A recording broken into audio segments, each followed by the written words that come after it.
I sometimes get asked the question, can mindfulness cure my stress? There are very few cures in medicine. And it's really, I think, a mistake to couple the word cure with anything that has to do with meditation. What we really need is to come to terms with the actuality of things through deep seeing, through realization. Stress is an inevitable part of living. There's no such thing as like, I'll get rid of all my stress. If you got rid of all your stress, you'd be dead or in a coma or something like that. Stress is actually the spice of life. I mean, it's the challenge of gravity is stressful. So, we can't get rid of gravity easily unless you're an astronaut, and that's not so easy. So we have to work with it. We have to befriend gravity. So I don't think there's any way in which we have to cure our stress, but actually enjoy our challenges. If it's like the challenges that help us stretch our own envelope. So what's the solution? How do you cope with it? The coping strategies and stuff like that. Well, the real best coping strategy is to recognize how we are interacting with these stressors and how to actually minimize our reactivity. Then all of a sudden you have a wide range of choices about how am I going to handle this? How am I going to be in wise relationship to? Am I going to react and get caught emotionally or cognitively or somatically or in any other way? Or am I going to respond mindfully?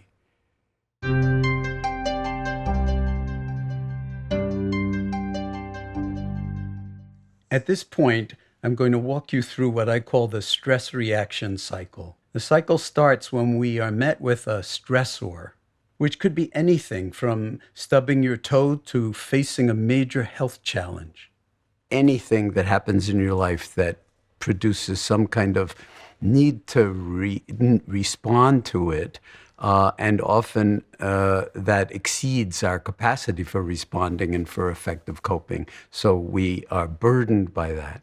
And not only outer circumstances, there's also the mind that often won't even leave us alone. So that's represented by those internal arrows that are labeled internal stressors, thoughts and emotions, pain sensations in the body, discomfort of any kind. That too is stressful, especially if it's intense and especially if it's of long duration. These stressors from the outside and the inside wind up combining to affect the brain, the nervous system, the cardiovascular system, the digestive system, the immune system. Virtually every system of the body is affected by stressors in this kind of a way.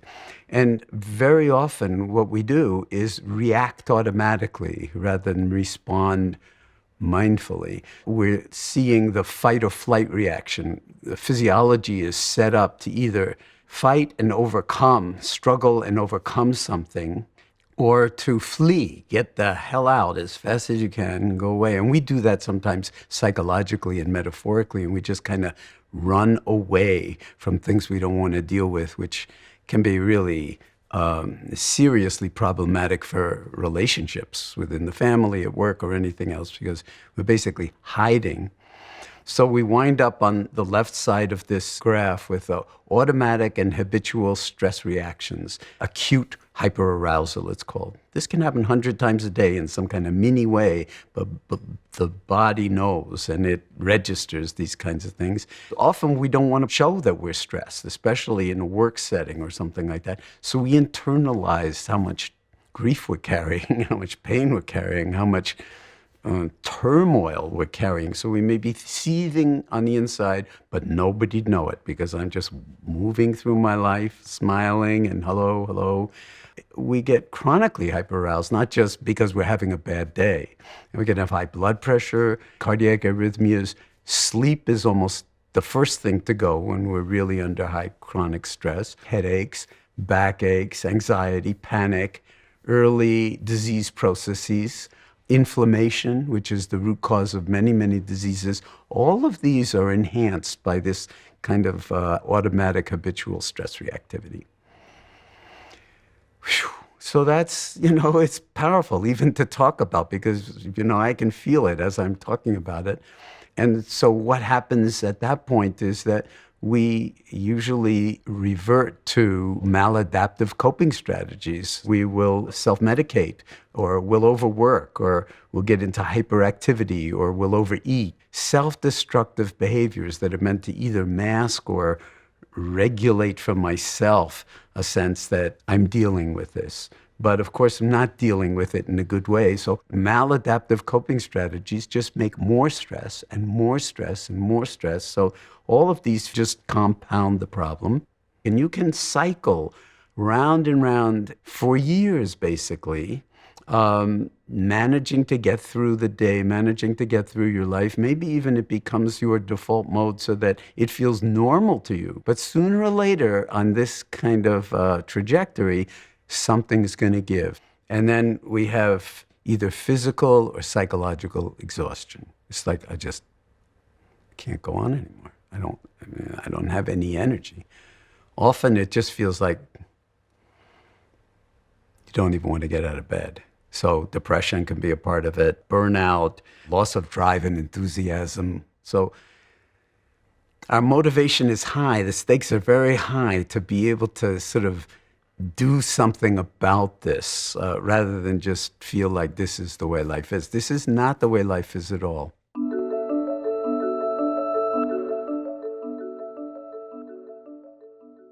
This chart shows that there is an alternative, and this has to do with dropping in, right in the middle of when you feel the proverbial stuff hitting the proverbial fan, or at any other moment, when you feel the burden of all of this stress that's in you and over you and weighing on you.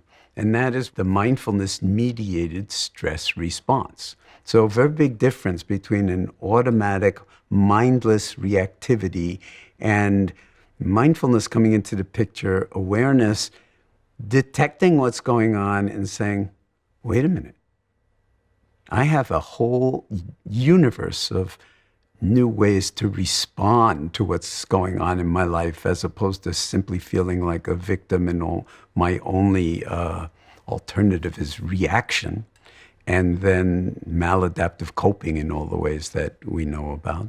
There still may be, because you're in the midst of stressful circumstances, the hypothalamus and the pituitary and the adrenals will all still get engaged. It's not like you won't experience any stress, but you're at least damping down on the stress reactivity, and you're just holding it as it is. And so there may be arousal, but there's also awareness of the body breathing.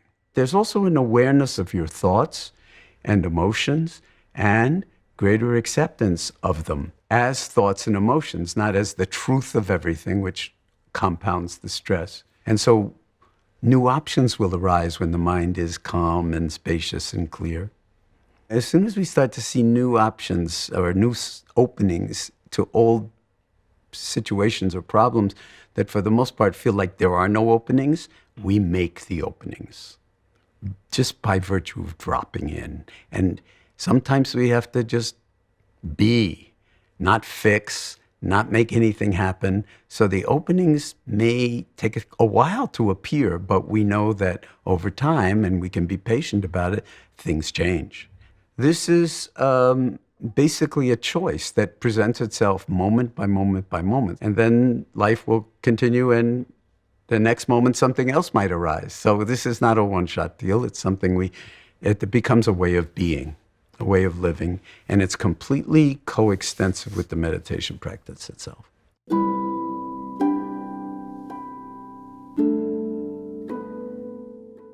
So I've been speaking about dropping in to the present moment, or dropping in on the present moment, or however you want to put it. And sometimes I actually act it out a little bit. So I will use a ball, a tennis ball or whatever, And when I am talking about dropping in, I'm really talking about dropping in so that the mind may be all over the place. And all of a sudden it remembers, oh, I could be in my body. Oh, I could be in touch with my breath. Oh, there's a lot going on here. It's really confusing. I could ground myself in the present moment. Drop. Stop. Remember. Drop. And it simply is an invitation to wake up, to be present, to not be so caught in everything that's going on that you forget that you're in a field of possibilities where you could actually be in wise relationship with whatever is going on.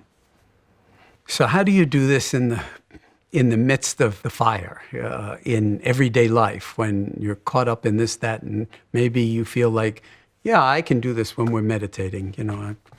I'm really into dropping. But then, sort of trying to get your kid dressed for school or whatever it is, and all of a sudden you're out of your mind, time pressure, whatever it is. And how do you stop and drop then? Well, the short answer is any way you can. And what is required is just remembering. And, we have a kind of ally in this practice that is very, very powerful, and that is breath, the breath. So in the present moment, when the proverbial stuff is hitting the proverbial fan, if you come to your breathing, it will remind you. Because you'll see how agitated the breath is or whatever, and then you can just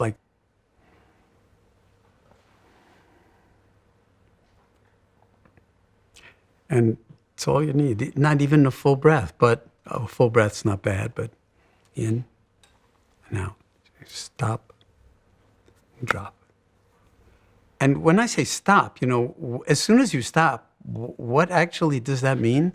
It means you see with a bigger perspective. It means you actually apprehend that you're losing your mind, and how important is it that you lose your mind at this moment with your 3-year-old or with your boss or with your spouse or partner or, or whatever.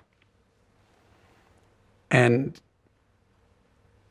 then you realize you have a choice. You can actually stop and drop. So the stopping is actually a moment of wakefulness. It's a moment of remembering. I have choices here. I can navigate this. I'm not a prisoner of this kind of habitual reactivity that's all about, I'm not happy. Basically, that's what it is in the end, is I'm not happy because why? I'm not getting my way. If you're doing this with a 3-year-old, actually, you're the 3-year-old at that moment. You know what I'm saying? So this is something that we can really play with as part of the adventure. It's start to be on the lookout for how many times during the day we actually lose our minds. Even a little bit. And then in that moment, and we don't have to build a big story about it and get all serious, but just laugh. I mean, it's so laughable in a certain way, how seriously we take ourselves. And then we just let it be. We stop, we drop in, and then we see whether, in some sense, things don't open. New possibilities. Reboot. Whatever language you want to use. This is the meditation practice. What happens on the cushion doesn't matter if you make a fool of yourself every time, something goes on in the world and you're contracted around, it's not going the way I need it to be, and you feel it tensing up in the jaw and your fist and in your heart, and you'd be really happy and relaxed and mindful and just an incredibly wonderful person if it only wasn't for all these other people who are driving me insane. And I'm not taking the slightest bit of responsibility for that. So this is where it really becomes very, very deep and challenging, because stringing even 2 moments of mindfulness together is just about the hardest work in the world for us humans. So this is not easy. It's simple, but it's not easy.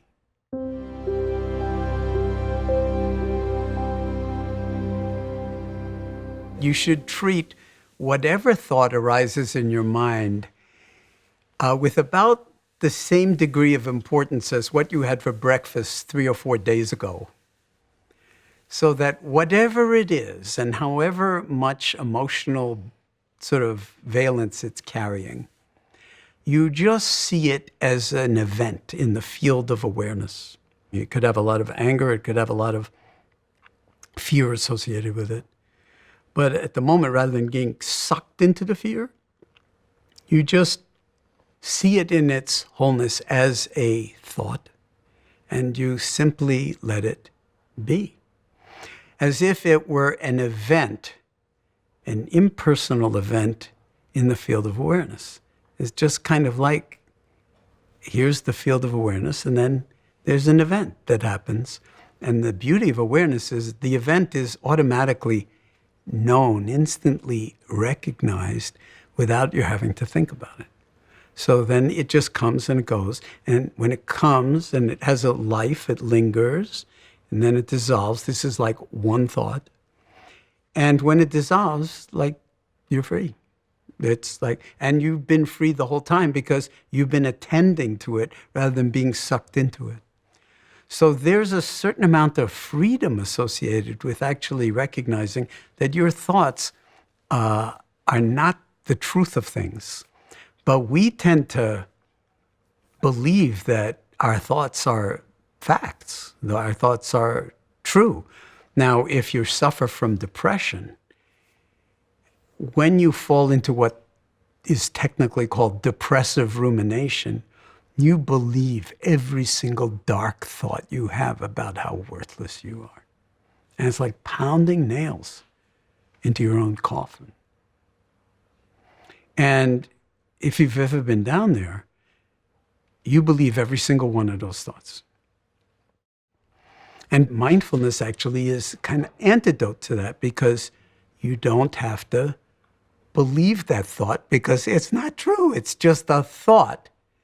And to discover that you're in charge, that's huge, because this is kind of like major depression is like a black hole, you know? And all the evidence is that you can catch yourself falling into the black hole, that mindfulness can actually bring you back into the world of the full dimensionality of your own humanity. And when you exercise that muscle in those kinds of moments, and in other kinds of moments when it's not so high stakes, then gradually you can attenuate the tendency to fall into that black hole and live the life that's yours to live.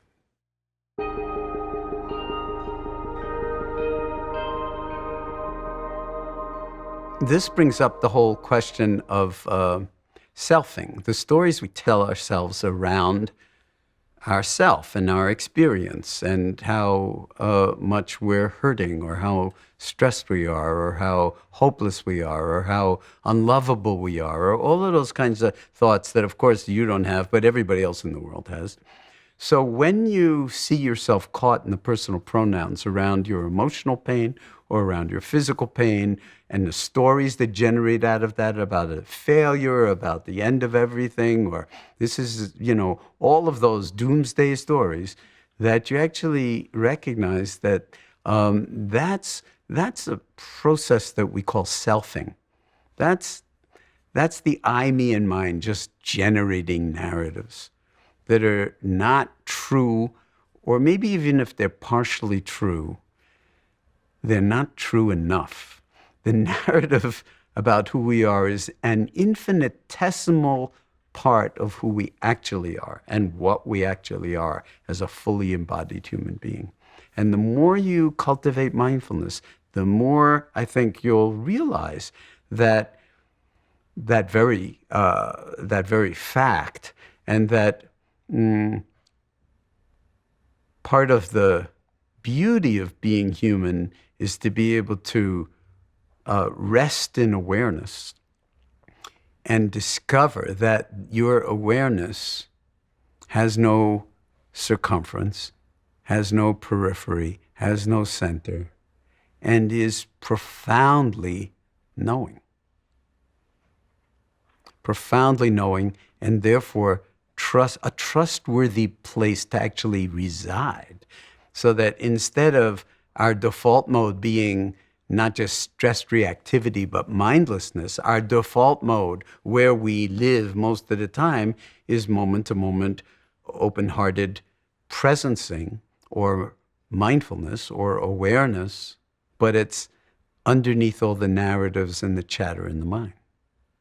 It's not that we still don't have narratives and chatter in the mind, but we don't take it that seriously because there's no me to take it that seriously. That me is just a story or a figment of our habitual selfing habit that makes me the center of the universe.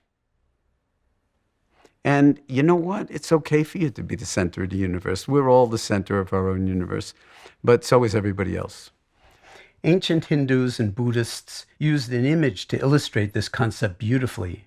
It depicts the net that covers the palace of the great god Indra. The net is made of multifaceted jewels, and the structure of the net is such that every facet of every jewel reflects every other jewel. So the notion of our profound interconnectedness and all being nodes in Indra's net is a very, very beautiful, I think, way of recognizing each other's humanity, and that we, in Thich Nhat Hanh's words, we inter-are. And even people who are very, very different from us, recognizing their humanity and recognizing that we can't actually be human without them being human because of the interconnectedness and the relationality, really is a profound vision of what might be possible when we get out of our own way, drop the selfing, and see if there's not some other way in which we can live our lives, causing the least amount of harm and, in some sense, generating the greatest amount of beauty and well-being.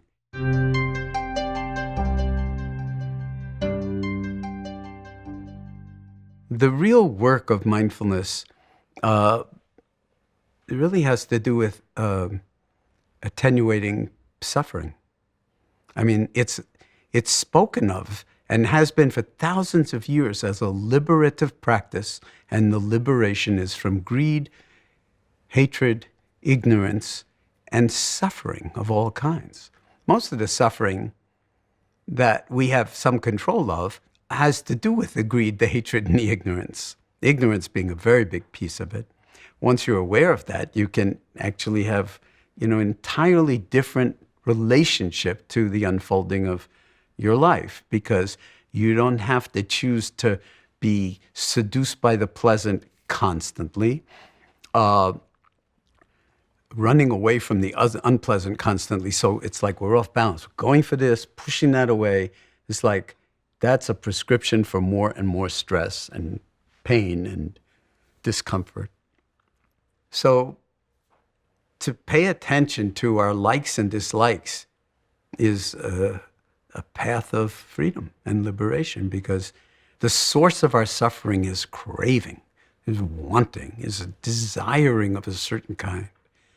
That's actually toxic to us, but we don't know that. We just think that when we get the end result, then we'll be happy, until we're not happy, and then we need another something to satisfy that.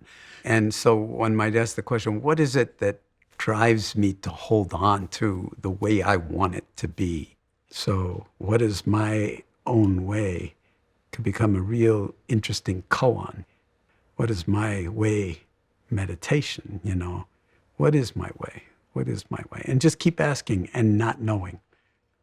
Don't know. What is my way? Don't know.